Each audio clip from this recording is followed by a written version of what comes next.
ओम गणेशाय नमः। राधे राधे। आइए सुनते हैं आज बुधवार के दिन भगवान गणेश की यह कहानी। गणेश जी की कहानी शिव और पार्वती के पुत्र में भगवान गणेश के बारे में एक प्राचीन हिंदू कथा है। यह कहानी सदियों से दोहराई जाती रही है और कई अलग अलग संस्कृतियों में लोकप्रिय है। ऐसा कहा जाता है कि यह सभी समय की सबसे प्रिय कहानियों में से एक है, क्योंकि यह निस्वार्थ भक्ति और शक्ति के बारे में मूल्यवान सबक सिखाती है। बुद्धि और ज्ञान के देवता के रूप में भगवान गणेश लंबे समय से अपनी अपार शक्ति और परोपकार के लिए हिंदुओं द्वारा पूजे जाते हैं। गणेश जी की कथा हिंदू भगवान गणेश के बारे में एक कहानी है, जिन्हें गणपति और विनायक के नाम से भी जाना जाता है। वह हिंदू धर्म में सबसे अधिक पूजे जाने वाले देवताओं में से एक हैं और अपने हाथी के सिर और 4 भुजाओं के लिए जाने जाते हैं। गणेश हिंदू धर्म के 3 प्रमुख देवताओं में से एक शिव और उर्वरता और प्रेम की देवी पार्वती के पुत्र हैं। वह बाधा निवारक और कला और विज्ञान के संरक्षक होने के लिए भी प्रसिद्ध हैं। गणेश भगवान की कथा एक प्राचीन हिंदू परंपरा है जो कई शताब्दियों से चली आ रही है।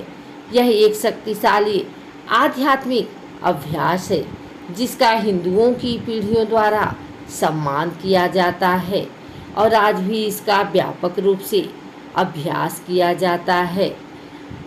हम गणेश भगवान की कथा के इतिहास और इसमें भाग लेने वालों पर इसके प्रभाव का पता लगा रहे हैं।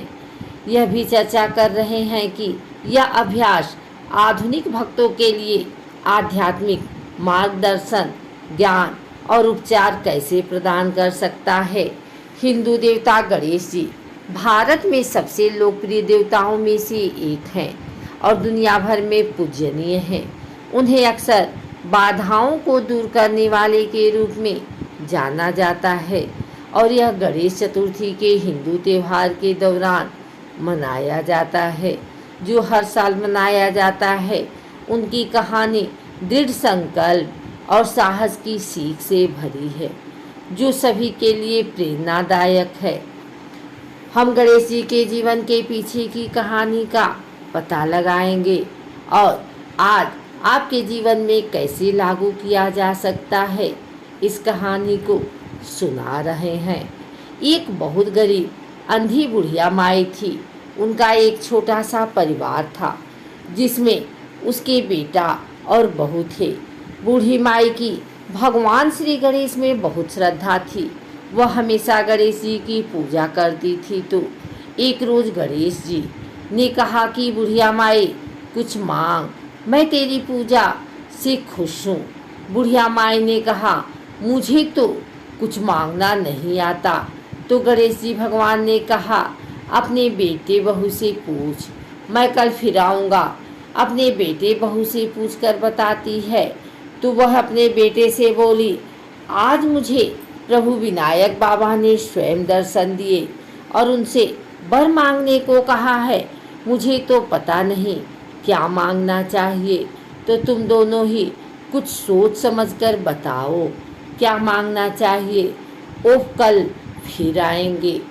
बेटे ने कहा कि माँ धन दौलत मांग ले और फिर अपनी बहू से पूछा तो वह बोली कि सासू जी, हमारी शादी को काफ़ी समय भी हो गया है और आपको पोता भी चाहिए, तो क्यों ना पोता ही मांग लो। तो बुढ़िया माई ने सोचा कि यह दोनों तो अपने मतलब की चीज़ मांग रहे हैं। सोचा, मेरी प्यारी सहेली से पूछती हूँ, वो सही की सलाह देगी। पड़ोसन से जाकर कहा कि मुझे विनायक जी ने कहा है कि कुछ मांग। मैंने अपने बेटे बहू से पूछा तो कहता है कि धन मांग और बहू कहती है पोता मांग लो। तब पड़ोसन बोली कि ना तू धन मांग ना तू पोता मांग, तू थोड़े दिन तो जिएगी, सो तू आंखें मांग ले। तो उसने पड़ोसन की बात नहीं मानी। सरल सी बुढ़िया माई घर पर जाकर सोचने लगी कि ऐसा क्या वरदान लिया जाए कि बेटा बहू भी खुश हो जाए या मेरे मतलब की बात भी हो जाए। अगले दिन गणेश जी आए और बोले कि बुढ़िया माई आज कुछ मांग ले। तब वह बोली, आँख दे जिससे सोने के कटौते में पोते को दूध पीता देखूं, सुहाग दे निरोग काया दे, 9 करोड़ की माया दे, बेटा पोते पर पोते दुनिया में भाई भतीजे सारे भूरे परिवार को सुख दे मोक्ष दे। तब गणेश जी बोले कि माई तूने तो मुझे ठग लिया और सब कुछ मांग दिया, और मुस्कुराते हुए बोले, परंतु जैसे तुमने कहा सब वैसे ही होगा।